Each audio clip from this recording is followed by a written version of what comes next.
One night at a high school basketball game in my teenage years, my friends and I experienced a frightening couple of minutes. There I was sitting on the bench cheering the team on, wondering where Kelly, the star player, was. I soon found out. Marge, his girlfriend, came to me. I was sitting with her sister and Reggie, another player, benched with a sprained wrist. She was crying. The three of us got up and followed her out of the gymnasium. Kelly had locked himself in his car and had a loaded gun in his hand. Reggie had a gun at home and was comfortable around them. But the sight of that .357 scared the hell out of me. Kelly's eyes were red from tears. He was shaking. Karen, Marge's sister, begged him to stop what he was doing.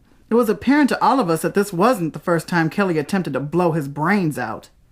Reggie pushed Karen out of the way and pounded on the window and said, "God damn it, Kelly! Stop this bullshit! This ain't the way to go!" Kelly started crying even more. Marge just stood there and Karen was yelling at the top of her voice, trying to find out from her sister what the hell was going on. Kelly put the gun to his temple. Jesus Christ!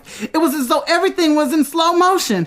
Karen reached for the door handle, knowing it was locked. Reggie was pounding on the window. Marge bursted into tears, apologizing all over the place. Reggie tried to get Kelly to roll the window down. He started shouting something undetectable to us.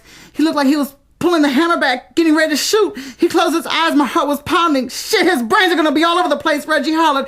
Then out of the clear blue, crash! Reggie broke Kelly's window with his elbow. Kelly was startled enough to drop the gun. Reggie reached and unlocked the door. He opened it and pulled Kelly out, got him to his feet and knocked him to the ground and started punching him. We had to put a stop to that, despite the fact that we couldn't really blame him. What is the matter? Why? Questions fill my mind. Believe it or not, late that night, we all sat around talking as though nothing happened. But something did happen. Kelly is an extremely talented, good-looking athlete. He still is to this day. However, I've come to learn that that was the third time he attempted suicide, and he's tried 2 other times since. Instead of taking his college scholarship, which would have catapulted him into the NBA eventually, he plays yard ball, beats Marge, and smokes pot. Poor, foolish Marge. We also found out that night that he was going to kill himself because Marge called him a nigger bastard. She's white, he's black.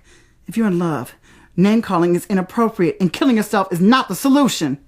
All I have to say to a person like Kelly is don't embrace death so quickly, for it will come soon enough.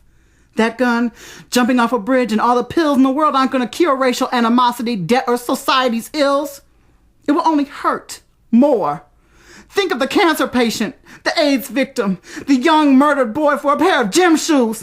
Think how much they wanted to live. Think how much they hated to leave their loved ones crying over a casket. Think. Live. Live and let